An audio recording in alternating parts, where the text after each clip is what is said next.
Hi, hello, good afternoon, really. It is like 4 p.m. It's August 17th, 2025. School in service starts tomorrow, and I have for you a week in review. I actually didn't read a ton this week, um, and this week is the first week of school. So we'll see if that changes. I mean, the book I'm reading right now is a manga, so I should be able to finish that tonight regardless.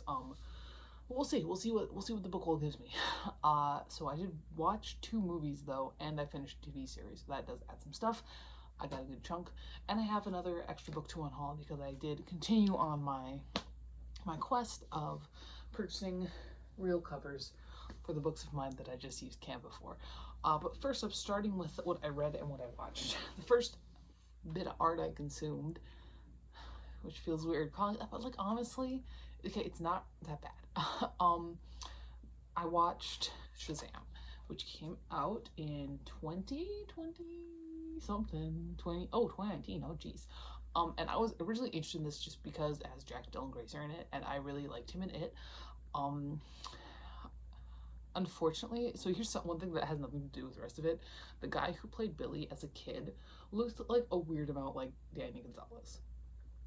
Like, not really, but like kind of in the face. Anyway, this is a superhero movie. It follows Billy Ballard. Who is it? Billy Ballard? Billy Batson. Billy Ballard, somebody else, I'm pretty sure. Follows Billy Batson.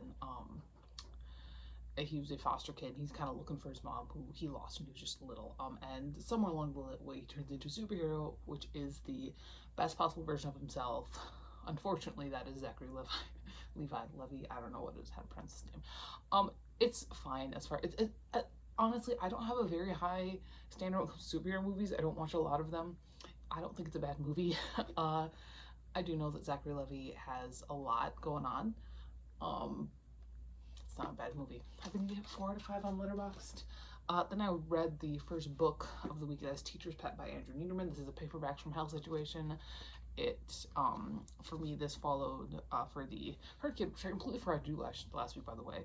TBR game, this does have a villain or anti-hero point of view, because the point of view is, for the most part, there are some other things. For the most part, the point of view is from the evil kids that this teacher is grooming.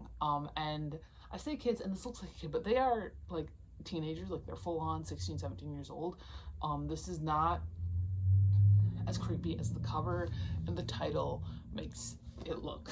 Um, Basically, this follows this town where this new guy, Mr. Lucy, has moved in, and Mr. Lucy is a tutor, and he's not a teacher. He doesn't want to be a teacher, but he's a tutor, and he will really help your child reach their full potential.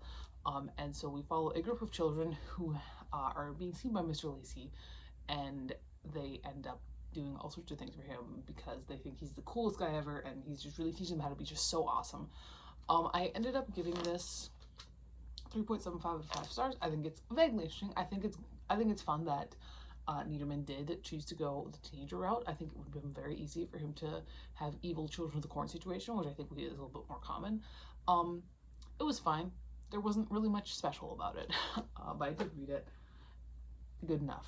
All right. Then I finished up the first season of Buffy the Vampire Slayer, which came out in 1997. I want to say. I think it was 1997.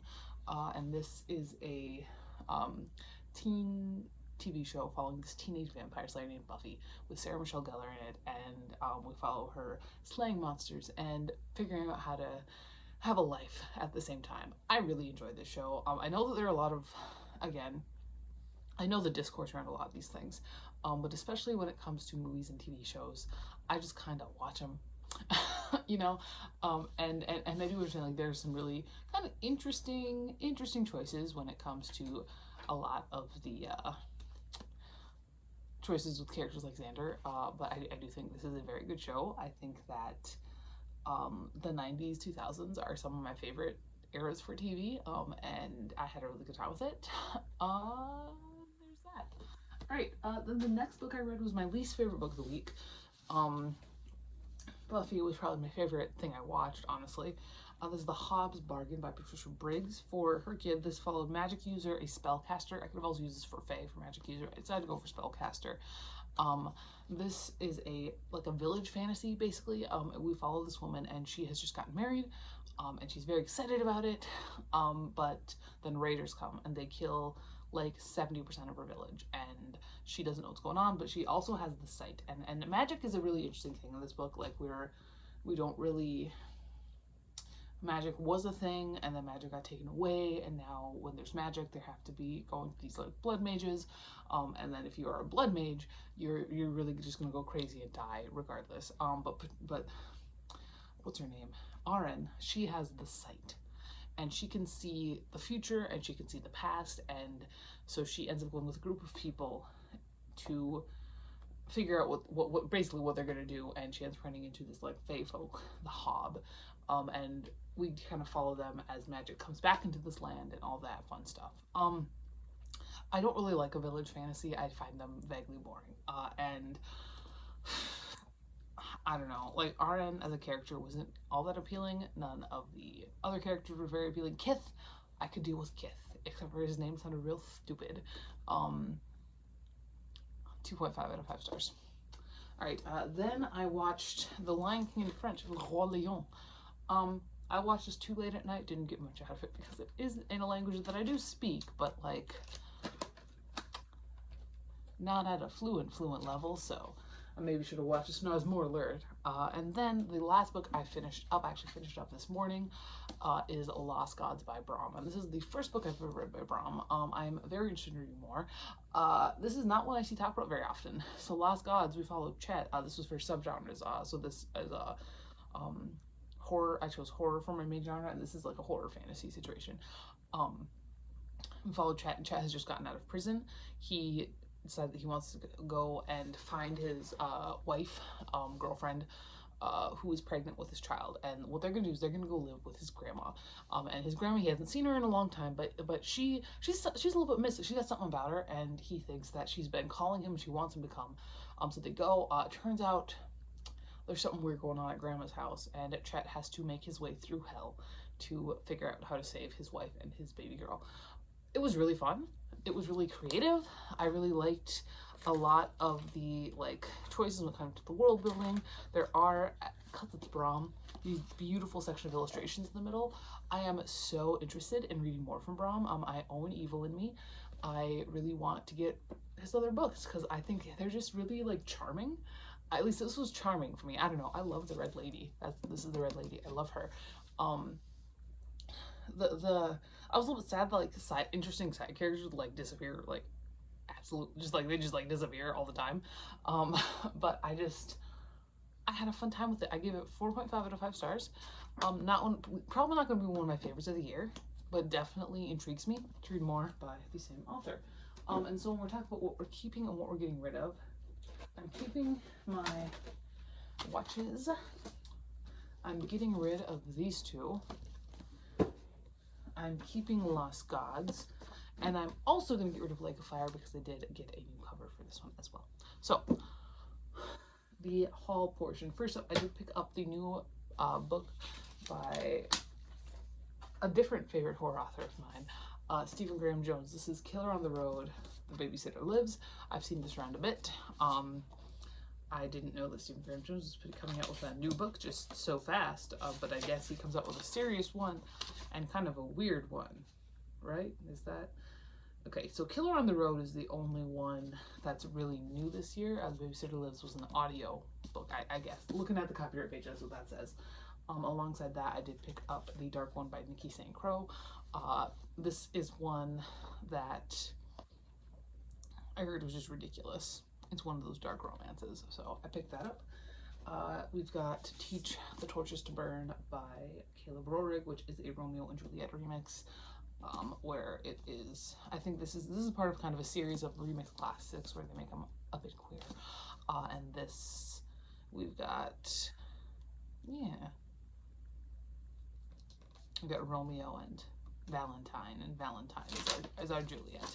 Alongside that, I picked up, I was in a bit of a mood. I picked up A Marvelous Light by Freya Marski. This is not the fun, cool hardcover, but it is the same book. Obviously, you don't need the fun Dust Jacket to have the same book. This is, again, I believe this is like a historical queer situation. I don't know, I've seen it around a lot, and I've been interested in it for a while. All right. Then I picked up Blood of the Fold by Terry Goodkind, which is the third book in the Sword of Truth. I actually read both of the other books this year. And it feels like I read the first book last year. It's not. They were both this year. I read one of them in March and one of them in like July. And so both times I was so frustrated with them for at least the first 100 pages, and I keep getting the next books in the series. So this is book 3, and I'm sure I'll feel the same way about it as I did about the other ones. Then I picked up Assistant to the Villain by Hannah Nicole Mirror, which I just heard is so deeply unserious, and I'm for that. So there's that. The new cover for The False Prophet came in. Look at that. Gorgeous, beautiful, in love. Looks very similar. I mean, I'm having the same person who did the whole Pentology series. So the same person who did 40 Days did this one, also did Lake of Fire. That one, though, I did just update, so it's updating right now. But very excited to, at some point, have a full set of Pentology books that look like this. All right, and then another by Paul Tremblay, which is a middle grade novel, which is fun. I didn't know that Tremblay wrote middle grade novels, but since it is a middle grade novel, that means I can probably put it in my classroom when I'm done, which is awesome. This was a complete impulse purchase on TikTok Shop, so that's great. House of the Beast by Michelle Wong. It's this beautiful special edition. I think what got me was this art right here. I don't know. It looks, I think it just looked interesting. I believe it's Young Adult Fantasy. We'll see how it goes. And then finally, I picked up the Shield, Sword, and Crown series by Hilary Bell. I've not yet taken off the plastic. I probably won't until I read them.